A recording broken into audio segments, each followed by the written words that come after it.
these are some of the guys who are setting the example for the future of touch.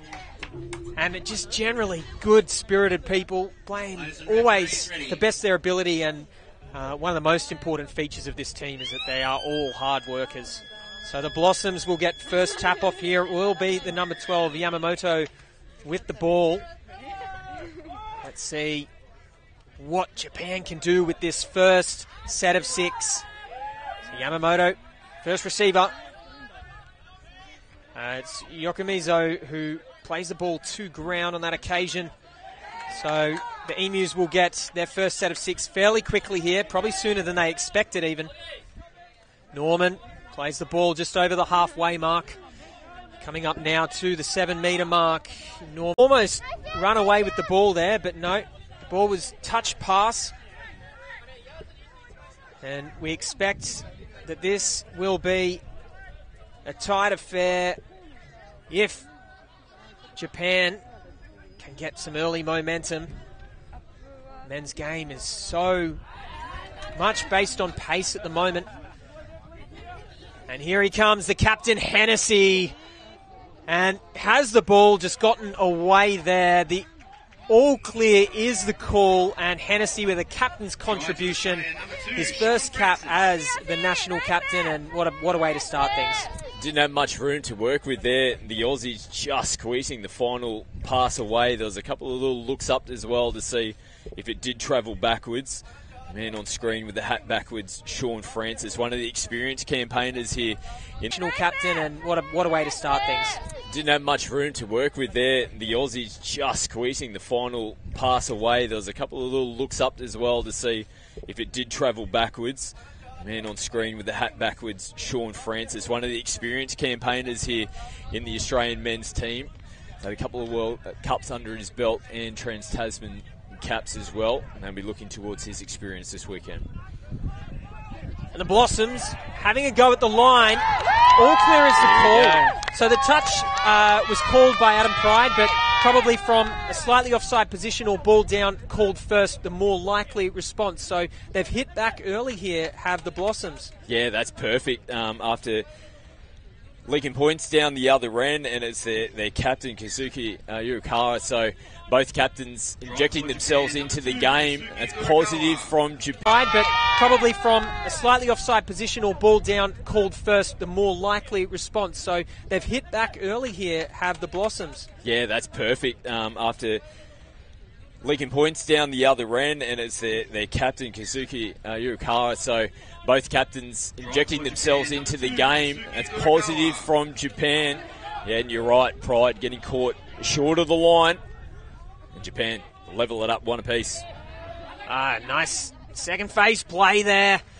And that's just great work to play that ball so quick, have a half ready, and dish the ball out nice and quick for Australia's second try. So they've put their nose in front once again early on here. Here's that man that we're talking at the lead up to the game, James Courtney, getting his first international try for Australia. Didn't have much work to do there, James, just catching that one and rolling over the line. And he does it well. Nonetheless, winger there for Japan offside. He apologises to the ref and says, okay, let's get that defensive structure reset. Norman plays the ball. They've gone to the left again.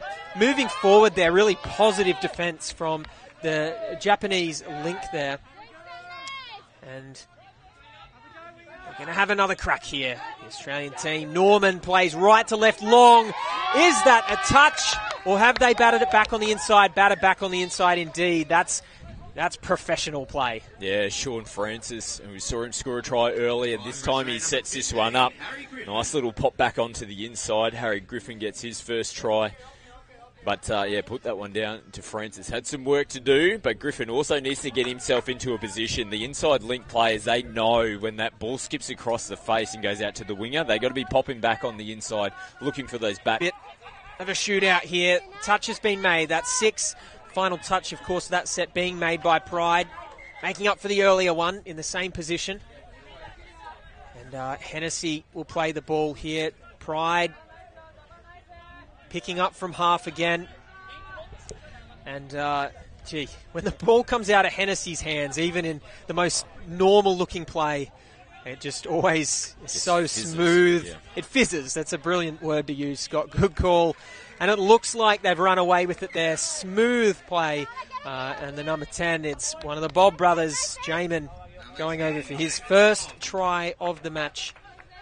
Yeah, lovely work from the Australians, and it really, from touch one, was just clinical as they head over to the interchange box and made the changes, and they just rolled on, as we see now. A couple more little spots. And that's by Bob again, who not only sharp in attack, but looking good in defence too. Jamin, Bob. And having a brother to push yourself like they do is always a great thing. And unfortunately there, tough call on the Blossoms there. We've got a changeover, so the Emus will work their way up the field once more, and they're running away. Hard to stop from that kind of position. It's Notley getting the ball down. He sprints away, and things just opened up for him there. He might have heard me say, as soon as there was half a little speck of space there, I said, go on, Notley, that's bread and butter. You cannot give him an inch. He's just lightning. That is Jake Notley to a T. Another really cool story, another player on debut for the Australian Test. His sister as well plays for the South West Queensland Swans. Yeah. We can't forget Mum Tony as well. He does great work out at Ipswich. So, a touch family, the Notleys. And a touch made there on the line by Cridlin. Blossoms need to find a new way through here.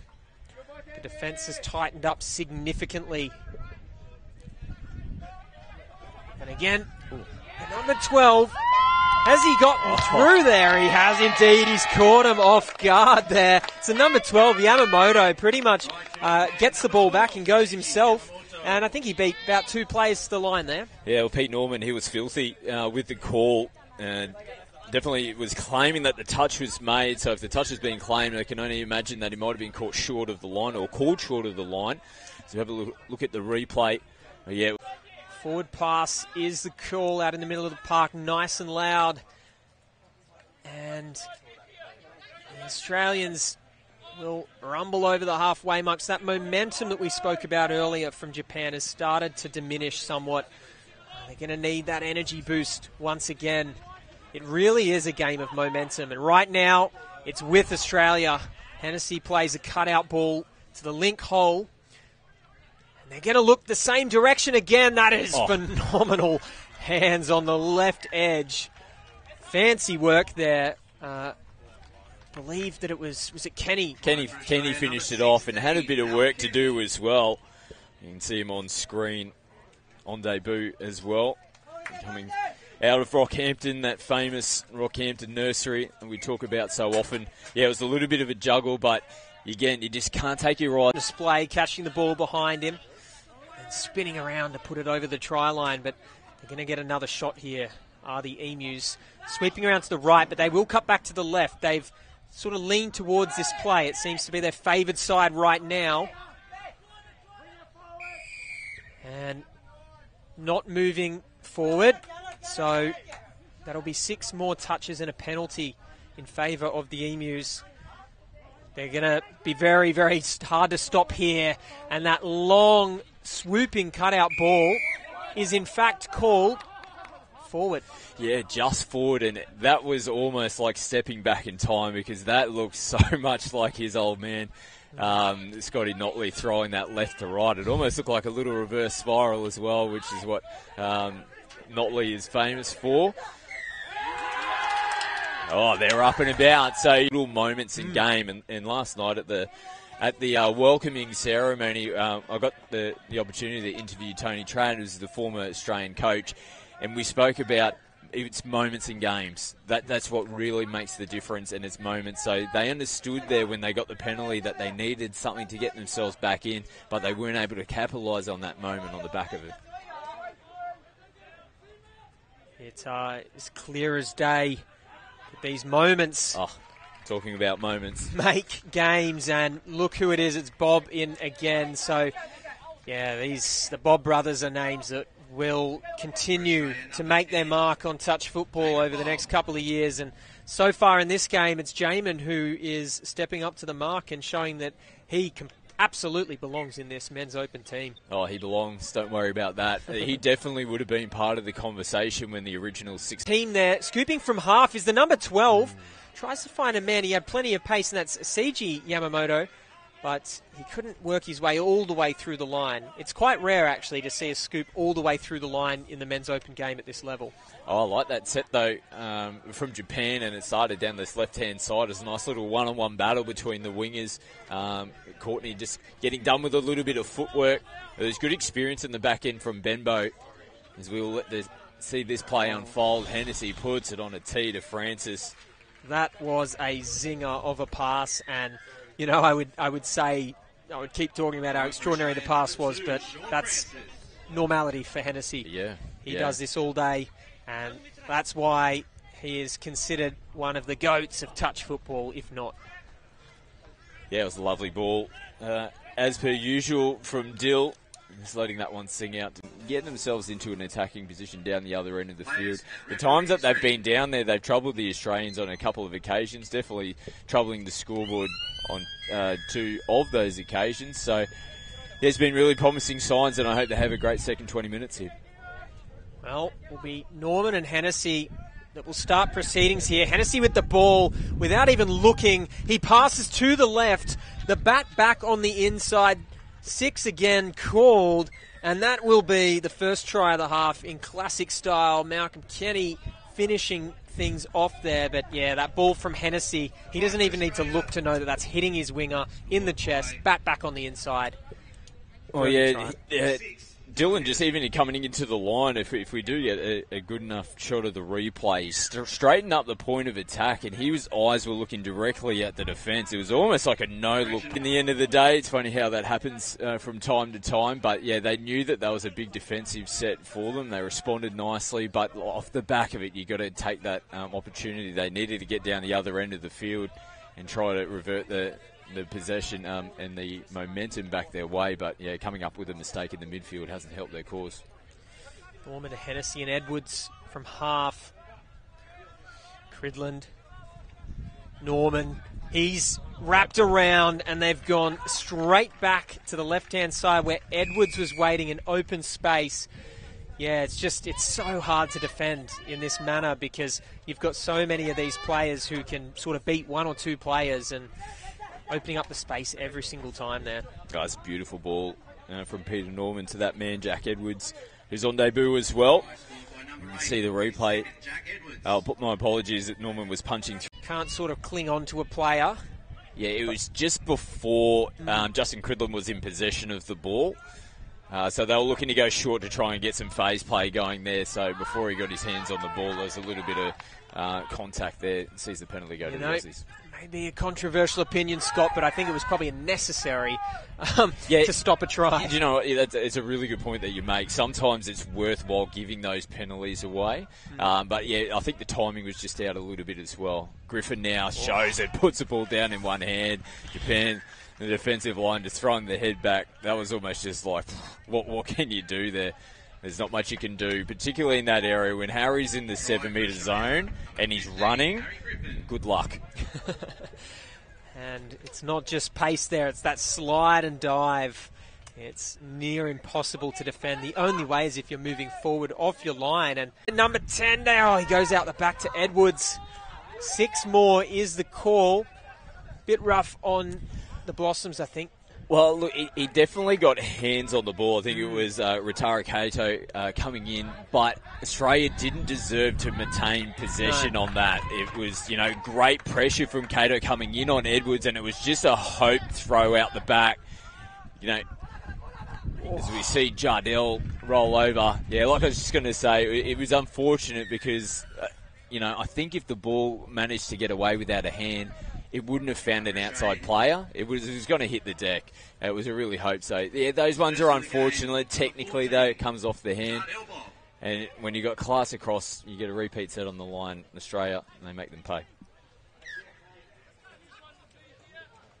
And the scoreline has stretched out in this second half. I think we've keeps on, including Norman. Norman receives the ball back. They've got pace there, and that is nice defence. The link from Japan, number 14, guess who? Hamada. Yeah. Just getting up and in the face of the pass there. He saved a sure try there. So it's the number 4, Notley. His favourite position is probably halfway down the pitch where he can sprint around people, but he's still dangerous in this position, of course. Norman, there's no stopping him from there. Little dish back play, bit of a ninja on the try line. And Norman, that's one of his favourites, receiving the ball back after playing the ball quickly and doesn't even have to reach out to get that one down. Yeah, didn't have to do too much work there, Pete, to roll over the line, linking up nicely with Hayden Moffat. More points on the board. Notley. I wouldn't have been shocked there if Notley saw the space opening up down the left and just gunned it, but naturally, as they're feeling out this first match, it's probably not necessary to take the risk and burn all your energy on day one. Still, of course, their fixture against the runner-up world champions from 2019, New Zealand, later on today, the Touch Blacks. Left to right ball, that's a beautiful ball, and it's just soared over the top of his attackers. Double cutout ball to the wing, and Australia score. Lovely try, that one. Yeah, good finish as well from that man on screen, James Courtney. Impressive debut for him, getting a couple of tries to his name, and it was a lovely ball. And you'll see Courtney just turns his body away at the last moment, just getting away from the defence as well, covering defence on the inside. They must have been close, but on-field referee saying, nope, saw that touch. He was in the right position to see better than anyone else on the park. Ball down. Good call. Yeah. They're very experienced. George Haswell. Oh, no, they changed it. Oh, I was about to give you a rap, George. But more than likely, got a call from the sideline referee, so they are all mic'd up so they can communicate with each other. It's quite unique to our sport, touch football, where we have 3 referees that interchange consistently. Oh, Bob. Wow. That's pretty tricky. Like, that's an amazing skill to do. So Jamin's actually looked to dive in. He's got a bit of a cheeky smile on his face as well. He's almost practicing that ball. Just diving into the line and just flopping a ball out to the right-hand side. Not the prettiest of passes. It doesn't matter how you get it done. As we can see on the replay, Bob diving in. Hey, ball, the intercept's taken. He'll look for speed. Oh, they're going to bring it back. They will bring it back. And he was looking for his number 16 out there, Kato, his winger, who just had oodles of pace. But the ball's called back, unfortunately, for offside. Pretty unlucky there. Right idea. Tap about 8 metres out from the line now. They're looking for that left-hand side. Didn't get down to make the touch on that occasion. It's going to be the number 15, Griffin, again from the 7 metres. We know how dangerous he is from that kind of distance. Yeah, he's had a good second half. Has Harry. A couple of tries to his name and has injected himself in nicely. But yeah, it was disappointing, but almost getting that intercept. Previously, Japan just getting caught off the line. But yeah, didn't look like he wanted to go